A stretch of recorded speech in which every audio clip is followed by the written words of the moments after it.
Kapag magulo na ang mundo, ikaw ang payapang hinahanap-hanap ko.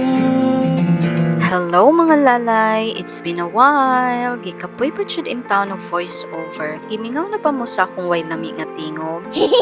For those who are planning na mag-Surigao tour, pwede pa jud kaayo makahabol sa summer. So I highly recommend this pump boat na among nakuha mga lalay. Cheaper than any other boats, 2,000 pesos lang. Spacious pud kaayo ni siya, murag ka siyang 15 packs up. 4 islands na pud ang maadtuan, and these are Hagonoy, Naked, Buslon, and Hiyor-Hiyuran Islands. Pwede sila muhulat ninyo, pwede resad mo balikan nila if taod-taod pa mo magstay sa isla, labi na if dito amo mag-lunch or something. Very responsive pa jud kaayo ni nga page, mo reply jud dayon sila once mo chat ka na magpasundo na mo. Pag abot na mo sa kanto sa Britanya, naanay mo sugat para tudluan mo asa ang daungan. So diri ami sa Joan Resort ni Agi, na ay latayan padulong sa pump boat. Ready na for island hopping ang mga lalay, ug excited na sad minidada nga i-tour sila. For sure, they will love Britanya group of islands. So if you're dreaming of clear waters, island hopping, fresh seafood, and unforgettable views, Britanya Islands should be on your bucket list.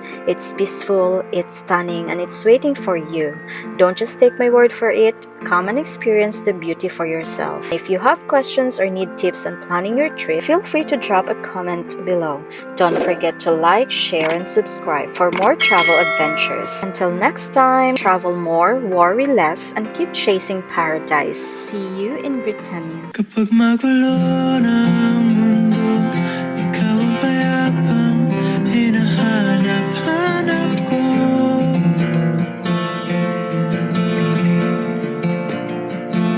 Kumakabog na naman ang dibdib.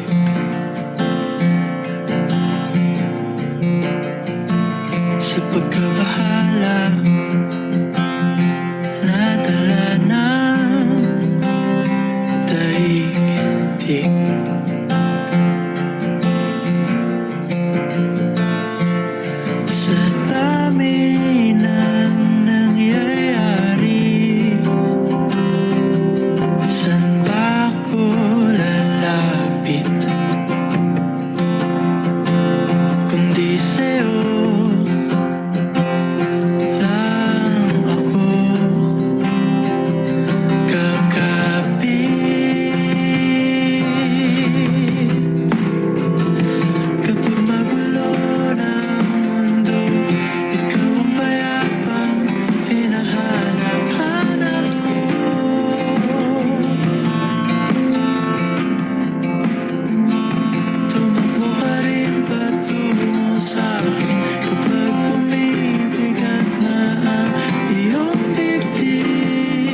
Kapag magulo na